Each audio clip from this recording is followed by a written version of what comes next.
आज हम बात करने वाले हैं मिलिट्री ऑफिसर्स की रैंकिंग के बारे में। आपने आर्मी ऑफिसर्स के कंधे पर अलग अलग स्टार्स और एम्बलम तो देखा होगा। अब आप उसी से पहचान पाएंगे कि यह कौन सी रैंक है। भारतीय सेना दुनिया की 4th स्ट्रॉन्गेस्ट आर्मी है और इसे खास बनाती है उनके हथियार और हथियारों के पीछे खड़े ऑफिसर्स और जवान।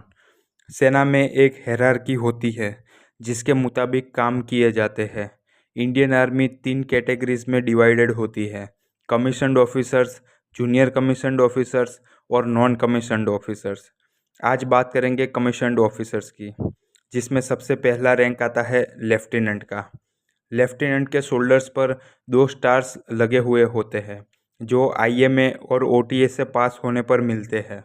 लेफ्टिनेंट एक यूनिट को लीड करता है। दूसरा है कैप्टन, जिसके कंधे पर 3 स्टार्स लगे हुए होते हैं। 2 साल की लेफ्टिनेंट की ड्यूटी करने के बाद उनका प्रमोशन कैप्टन के तौर पर किया जाता है। कैप्टन 120 सोल्जर्स की कंपनी को लीड करता है। तीसरी रैंक है मेजर, जो 6 साल के कैप्टन के एक्सपीरियंस के बाद मिलता है और मेजर के कंधे पर अशोक स्तंभ लगा हुआ होता है। उनको पार्ट बी एग्ज़ाम भी क्लियर करना पड़ता है। चौथी रैंक है लेफ्टिनेंट कर्नल। उनके शोल्डर पर अशोक स्तंभ और एक स्टार लगा हुआ होता है। इसके लिए 13 साल की ड्यूटी करनी पड़ती है और पार्ट डी एग्ज़ाम भी क्लियर करना पड़ता है। वह बटालियन में 2IC की भूमिका अदा करता है, यानी कि सेकंड इन कमांड, यानी कमांडिंग ऑफिसर की गैर मौजूदगी में वह बटालियन को लीड करता है। ये सब टाइम स्केल रैंकिंग है।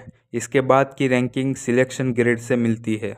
इसमें उनकी ग्रेडिंग, मेरिट और एनुअल कॉन्फिडेंशियल रिपोर्ट से सिलेक्शन किया जाता है। कर्नल, जिनके कंधों पर अशोक स्तंभ और 2 स्टार्स लगे हुए होते हैं, यह एक बटालियन को कमांडिंग ऑफिसर के रूप में लीड करता है। एक बटालियन में 900 के करीब जवान होते हैं। इसके आगे आता है ब्रिगेडियर रैंक, जिसके कंधे पर अशोक स्तंभ और 3 स्टार्स लगे हुए होते हैं।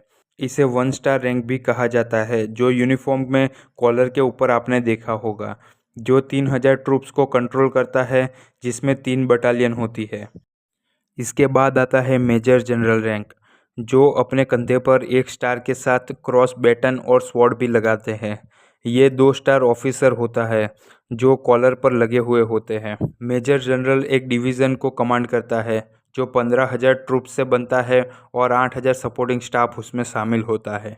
इसके बाद है लेफ्टिनेंट जनरल, जिसके कंधे पर नेशनल एम्बलम यानी कि अशोक स्तंभ और क्रॉस बैटन एंड स्वॉर्ड लगा हुआ होता है, जो 3 स्टार रैंक है। लेफ्टिनेंट जनरल एक कमांड और कोर को लीड करता है। इसके बाद आता है जनरल रैंक, जिसके कंधे पर एक अशोक स्तंभ, 1 स्टार और क्रॉस बैटन एंड स्वॉर्ड लगा हुआ होता है। यह 4 स्टार रैंक होता है, जो आर्मी में सबसे ऊंची रैंक मानी जाती है। इससे ऊंची भी एक रैंक होती है जो सिर्फ सम्मान के रूप में किसी किसी को दी जाती है। आज तक यह रैंक 2 ही ऑफिसर्स को दी गई है। उनमें नाम आता है फील्ड मार्शल मानेकशॉ और फील्ड मार्शल KM करियप्पा का। तो दोस्तों, आपको ये वीडियो कैसा लगा कमेंट करके ज़रूर बताएं और लाइक और शेयर करना ना भूलें। नीचे दिया गया सब्सक्राइब बटन दबाकर सब्सक्राइब करना भी ना भूलें।